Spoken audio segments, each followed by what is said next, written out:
Hari ini saya lanjutkan materi yang ketiga, ya, mengenai nanopartikel dan sediaan set, ya, self emulsifying drug delivery system. Jadi nanti kita akan bahas di nanopartikel dan sediaan set. Kemudian untuk LPDDS dan OROS saya terangkan di minggu depan, seperti itu. Oke, untuk mengenai nanopartikel, yang jelas nanopartikel itu adalah sediaan yang kecil, ya, ukurannya nano, di bawah dari 500 nanometer, seperti itu. Ini contohnya ada 200 nanometer, 100 nanometer, seperti itu. Jadi semakin kecil molekul obat, maka dia akan semakin cepat ke target aksi obat, seperti itu. Jadi sediaan farmasi berbasis nanopartikel adalah partikel berukuran 1 sampai 1000 nanometer, umumnya 10 sampai 500, yang digunakan untuk meningkatkan penghantaran obat, seperti itu. Jadi molekul obat semakin kecil, otomatis ininya semakin cepat terdifusi, terabsorpsi di dalam tubuh. Teknologi nano dalam farmasi memungkinkan obat lebih efektif mencapai target, mengurangi efek samping, serta meningkatkan stabilitas dan bioavailabilitas. Kemudian contoh aplikasinya apa? Ada anti kanker, antibiotik, vaksin, terapi gen, anti hipertensi, antiinflamasi, hingga produk-produk kosmetik medis. Kalau kita mau merancang sebuah sedan nano, ya, maka yang perlu diperhatikan adalah ukuran partikel di mana di bawah 200 nanometer untuk mempermudah penyerapan ke dalam seluler. Bentuk morfologinya bisa teres, rod, hoop, dan worm-like, mempengaruhi interaksi dengan sel, laju difusi, dan stabilitasnya. Muatan permukaannya adalah zeta potensial. Jadi kalau teman-teman nanti formulasi dan nano, maka dicek untuk zeta potensialnya seperti apa. Jadi kalau lebih dari 30 dinyatakan dia sifatnya stabil. Kemudian muatan positif memberan sel, muatan negatif cenderung lebih aman dan stabil. Kemudian biokompatibilitasnya dia harus tidak memicu namanya inflamasi, dapat terdegradasi secara fisiologis, dan tidak menyebabkan toksik. Jenis-jenis nanopartikel dalam sedan farmasi yang pertama adalah nanopartikel polimerik, ya. Yang kedua ada liposom. Ya, nanopartikel polimerik terbuat dari polimer biodegradable, kemudian kelebihannya stabil, mampu mengontrol pelepasan obat. Contohnya adalah pengantaran docetaxel. Kemudian kalau liposom, vesikel bilayer lipid ukurannya 50 sampai 300 nanometer, kelebihannya aman, biokompatibel, dapat membawa obat hidrofilik dan lipofilik, hidrofil dan lipofil. Tidak suka air dan suka air. Contoh produknya ada doxil atau dosorubicin liposomal. Ini adalah yang kalau nanopartikelnya dari liposom. Yang ketiga ada solid lipid nanopartikel SLN. Yang keempat ada NLC. Jadi teman-teman skripsi itu sudah banyak yang memformulasi sistem NLC, nanostruktur lipid carrier. Solid lipid nanopartikel SLN yaitu berbasis partikel lipid padat berskala nano. Kelebihannya stabilitas baik, cocok untuk obat lipofil, untuk krim anti-aging, anti jerawat, pengantaran insulin. Jadi kalau teman-teman nanti memformulasi sistem solid lipid nanopartikel sebagai anti-aging, berarti diuji dengan minimal radikal bebas dengan DBPH, seperti itu. Kemudian kalau NLC itu adalah lanjutan dari SLN, ya. Nanostruktur lipid carrier dan struktur pencampuran. Biasanya campuran lipidnya campuran, kemudian loading obat lebih tinggi, kemudian pelepasan lebih stabil. Pakai apa ya? Pakai spektrum. pakai spektrofotometri kalau teman-teman ingin melihat berapa jauh dari loading obat tersebut. Yang kelima ada nanoemulsi, ya, dispersi minyak air dengan ukuran 20 sampai 300 nanometer. Nanoemulsi, namanya emulsi berarti campuran antara minyak dengan air. Kalau suspensi berarti sediaan partikel yang tidak larut. Tapi kalau non-emulsi basisnya adalah campuran antara minyak dengan air. Contohnya vitamin D nanoemulsi, kemudian ada nanosuspensi. Kalau teman-teman farmasi fisik sudah belajar formulasi suspensi, paracetamol, sistem flokulasi, deflokulasi. Kalau ini ada nanosuspensi. Meningkatkan kelarutan dan bioafilitas obat, terutama di obat-obat BCS kelas 2, obat-obat BCS kelas 4, seperti itu. Nomor 7 ada nanopartikel logam, yang ke-8 ada karbon based nanopartikel. Keunggulan dari nanopartikel dalam sistem penghantaran obat itu apa keunggulannya? Yang jelas bioavailability-nya dia meningkat, penyerapan ke dalam sel, absorpsi ke dalam sel berarti semakin cepat terabsorpsi, otomatis aksi obat juga dipercepat. Kemudian ada namanya target drug delivery, ada mengurangi efek samping, obat dilepaskan secara terkontrol sehingga konsentrasi puncak di plasma tidak terlalu tinggi. CP, ya, lin CP kalau farmakokinetik. Ada proteksi molekul obat, melindungi obat dari degradasi enzimatik atau pH lambung. Yang kelima, sebagai sediaan kontrol dan sustained release, meningkatkan durasi aksi obat atau mengurangi frekuensi pemberian, seperti itu. Ini. Kemudian aplikasi klinis dan produk yang sudah beredar, ada liposom, ada lipid nanopartikel, ada nanoemulsi, sistemnya ya, ada nanopartikel polimer.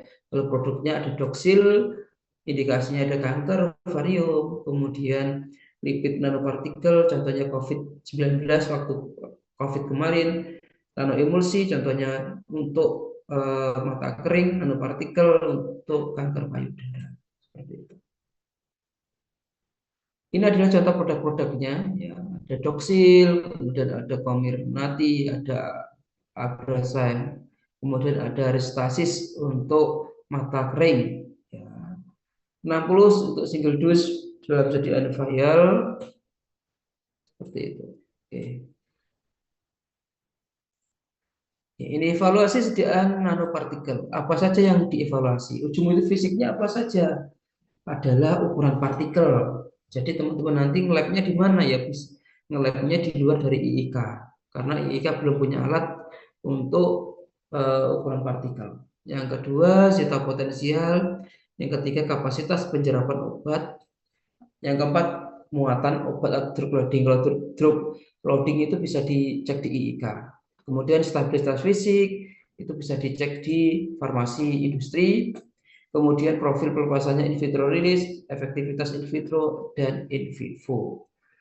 Ini adalah contoh jurnalnya. Jadi jurnal-jurnal untuk NLC contohnya itu sudah ada. Pengembangan formula NLC sebagai pembawa minyak atsiri melati serta potensi aktivitas antioksidan, seperti itu. Pakainya apa? Kalau di sini antioksidan, pakainya ya di PPH. Jadi artikel-artikel antioksidan ini saya sudah menulis di blog saya etiketfarmasi.com mengenai bagaimana pengujian atau perbedaan antara DPPH, UPRAT dan lain-lain. Kemudian contoh jurnalnya formulasi nanoemulsi ekstrak daun kelor. Ini daun kelor diketahui memiliki aktivitas antioksidan karena mengandung bla bla bla bla. Dia pakai sistem nanoemulsi. Dengan metodenya homogenisasi menggunakan homogenizer. menghasilkan fase minyak dan air selama 20 menit dengan kecepatan 30.000 rpm rotasi per menit, nanoemulsi dengan konsentrasi ether daun kelor sebanyak 20% menghasilkan nanoemulsi yang lebih baik daripada yang 30 pada perlakuan kombinasi antara kecepatan 30 rpm, kemudian suhu ruang dan lama penyimpanan seperti itu. Nah, jadi kalau teman-teman pengen formulasi nanoemulsi silakan. Ini adalah daftar pustaka dari sediaan nanopartikel. Kita lanjut sistem SET. Self Emulsifying Delivery System. Jadi teknologi-teknologi itu sudah mulai variasi. Jadi jangan skripsinya itu tentang gel, krim, itu kan istilahnya tolong teknologinya diperbarui seperti itu. Pakai SET, pakai NLC tadi dan lain. Jurnalnya ada ya, jurnalnya ada. Karena skripsi itu bukan penelitian utama, tapi penelitian pembaruan. Self-emulsifying drug delivery system atau SEDS adalah sistem pengantaran obat berupa campuran minyak, surfaktan, dan kosurfaktan yang dapat mengemulsi sendiri menjadi oil in water, mikro atau non emulsi ketika kontak dengan cairan GI gastrointestinal. Jadi sediaannya itu ketika nanti masuk ke dalam lambung, bereaksi dengan gastrointestinal, dia akan membentuk namanya emulsifying drug delivery system (SEDS) itu sendiri. Teknologi ini sangat bermanfaat untuk meningkatkan kelarutan, stabilitas, dan bioavailability obat lipofilik dalam biofarmaseutika kelas BCS kelas 2 atau BCS kelas 4. Konsep dasar SET adalah ketika sediaan SET itu diminum dan tiba di usus, agitasi ringan di saluran cerna akan memicu terbentuknya globul minyak berukuran mikro atau nano. Ukuran kecil ini membuat permukaan kontak dengan usus meningkat, kemudian meningkatkan absorpsi obat yang dibawa oleh sistem SET itu sendiri. Mengapa SET diperlukan? Banyak obat modern bersifat hidrofobik. Hidrofobik berarti dia tidak suka dengan adanya media air, kelarutannya rendah, dan laju disolusinya lambat. Makanya perlu diformulasi dengan sediaan SET itu sendiri. SET mampu meningkatkan kelarutan, meningkatkan permeabilitas, mencegah presipitasi obat, dan melindungi obat dari degradasi gastrointestinal. Oke, ini adalah SET. SET itu dibagi menjadi 3 sistem. Ada SET sendiri, ada SMEDS, ada SNEDS. Oke, nanti kalau nggak paham, dibaca-baca, nggak paham sendiri. Ya. Jadi teman-teman harus sering, apa toh ini maksudnya itu. Jadi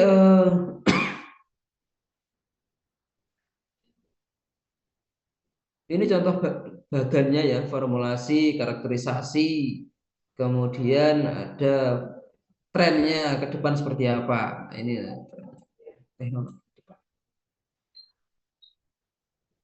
Ini self emulsifying and formation di sini ya, membentuk droplet-droplet kemudian diserap di duodenum. Oke, kemudian ini adalah struktur dari usus sendiri di penyerapan.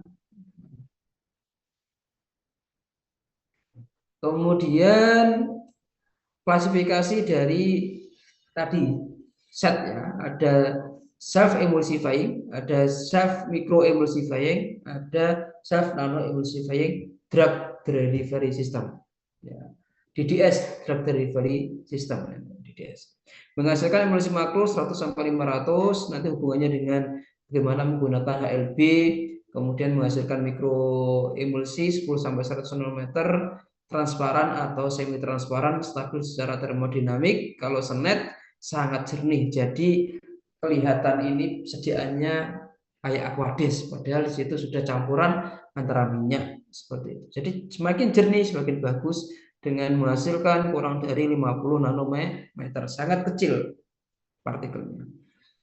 Komponen formulasi set, ya itu kita bisa bedakan fase minyak, kemudian surfaktannya apa, kosurfaktannya seperti apa. Fungsinya minyak membawa obat lipofil sebagai solubilizer, mengontrol ukuran droplet. Kemudian contoh obatnya ini gilol, medium chain, triglycerid, oleic acid, asam oleik. Kemudian surfaktan menurunkan tegangan antarmuka, memfasilitasi pembentukan emulsi T80. Kemudian ada kremofor EL, kosurfaktan, kosolven meningkatkan fluiditas antarmuka, memperluas area mikroemulsi, ada PIG 400. Propilen glikol dan transbutol. Ini adalah komponen dari set minyak, surfaktan, dan kosurfaktan. Contoh perbandingan antara set, SMED, dan SNED bisa dilihat di tabel. Ukurannya kalau set adalah 250 sampai 5 mikro nano sama mikrometer. Kemudian ada SMED 100 sampai 250, kemudian SNED kurang dari 100 nanometer. Kemudian lihat ininya apa tampilannya. Kemudian kelarutannya tinggi semua, bla bla bla. Stabil, dia stabil di termodinamik apa enggak? Oke, bioavailabilitasnya moderate, pertengahan sama superior. HLB-nya sekian. Jadi kalau teman-teman pengen nanti formulasi perbedaan antara formulasi set, SMED, dan SNED, ya, monggo. Jadi dalam satu minyak diformulasi jadi 3 sistem. Atau teman-teman membuat campuran minyak VGO atau minyak pala. Biasanya berminyak-minyakan. Mekanisme kerja set adalah diminum biasanya berbentuk kapsul lunak. Jadi dalam bentuknya itu adalah kapsul lunak atau kapsul keras. Ketika mencapai lambung atau usus terjadi kontak dengan cairan gastrointestinal. Kemudian memecah campuran menjadi droplet minyak nano teremulsi tadi. Kemudian dia larut difusi ke mukosa usus. Nah, obat-obat itu terserap di bagian usus. Keunggulan set meningkatkan bioavailabilitas, menghindari presipitasi obat, stabilitas lebih baik. Kemudian proses produksi relatif mudah, cocok untuk obat lipofilik terutama BCS kelas 2 dan BCS kelas 4. Yang obat-obat yang kelarutannya rendah, tetapi dia menembus obatnya tinggi. Evaluasinya ada apa saja? Ada uji fisik, ada uji emulsifikasi, ada ukuran droplet, ada sita potensial, ada uji in vitro disolusi, dan uji in vivo. Kemudian aplikasi klinis dan contoh produknya ini ya, ada Neoral, Fortovest, ada Norvir, ada Sandimon. Kandungannya apa? SMED, SNED, set, siklosporin. Tapi indikasinya contohnya imunosupresan, antivirus, HIV, protese inhibitor, dan transplantasi organ. Oke. Kemudian ini contoh lebih banyak lagi ya. Produk name ada General, Sandimon, Neoral, Norvit. Kemudian obatnya apa saja? Ada cyclosporin, ritonavir, dan lain-lain. BCS kelasnya BCS kelas 4 sama BCS kelas 2. Karena tadi sudah disinggung bahwa obat-obat ini memang cocok untuk BCS kelas 2 dan BCS kelas 4. Kemudian di dalam pemasarannya ada kapsul gelatin, kapsul keras, kemudian ada yang kapsul lunak. Kebanyakan kapsul lunak seperti itu. Kemudian perusahaan yang produksi Novartis, kemudian Roche Laboratorium, GlaxoSmithKline, GSK. Ini contoh dari produknya cephalosporin oral solusi. Oke, kemudian contoh jurnalnya ada. Jadi kalau teman-teman cari jurnal pustaka banyak ya. Ini contohnya jurusan Farmasi Poltekkes Kemenkes Jayapura. Optimasi formula sets ekstrak etanol ketepen Cina sebagai anti malaria. Jadi luar biasa penelitian-penelitian di luar IIKA itu teknologinya ya sudah ke SNET. Jadi jangan hanya di formulasi ini, formulasi yang sangat sederhana. Jadi usahakan yang sudah variasi seperti itu. Ini development and karakterisasi pengenalan oral ibuprofen self emulsifying drug system dari ibuprofen. Kira-kira seperti itu untuk pertemuan hari ini mengenai nanopartikel dan sediaan set self emulsifying drug derivation system. Nanti teman-teman bisa pengembangan membaca artikel semakin banyak semakin pusing apa semakin tahu. Oke, ada yang ditanyakan mungkin. Ayo Pak Nanda. Oke. Nanti berhasil tidaknya saya mengajar berarti ada pembaruan dari skripsi-skripsi ini teman-teman. Jadi kalau skripsinya hanya formulasi gel, formulasi krim, ngono-ngono. Kalau memang teman-teman optimasi kata-kata optimasi berarti sudah sampai ke SLD, sudah sampai ke factorial design, symplectic design seperti itu. Jadi artinya teman-teman sudah bisa bersaing dengan kampus-kampus baik PTN atau PTS seperti itu. Ada yang ditanyakan mungkin? Iya Mas Dimas. Semakin pusing nggak Mas Dimas? Nah, nanti pokoknya dilewati lulus. Kamu datang kerjakan, lupakan ujian, remedi, skripsi ya dikerjakan. Pokoknya nggak lari, nanti lulus. Sarjana sendiri jadi apoteker sendiri. Intinya kan gitu. Gak usah muluk-muluk jadi apa nanti jadi sendiri kok. Jadi apa? Ada yang ditanyakan Mas Dimas mungkin? Ada Mbak Amanda? Belum ada Bapak. Belum ada ya. Nanti saya ngasih PPT-nya ketika dua materi yang belum terlengkapi ya. Nanti saya kasih PPT-nya. Untuk sementara saya belum kasih. Yang jelas materinya tadi tentang set dan nanopartikel. Itu aja dulu. Nanti untuk pembelajarannya PPT-nya minggu depan mungkin saya kasihkan. Biar lengkap dulu. Itu ya. Selamat pagi, selamat beraktivitas. Assalamualaikum warahmatullahi wabarakatuh.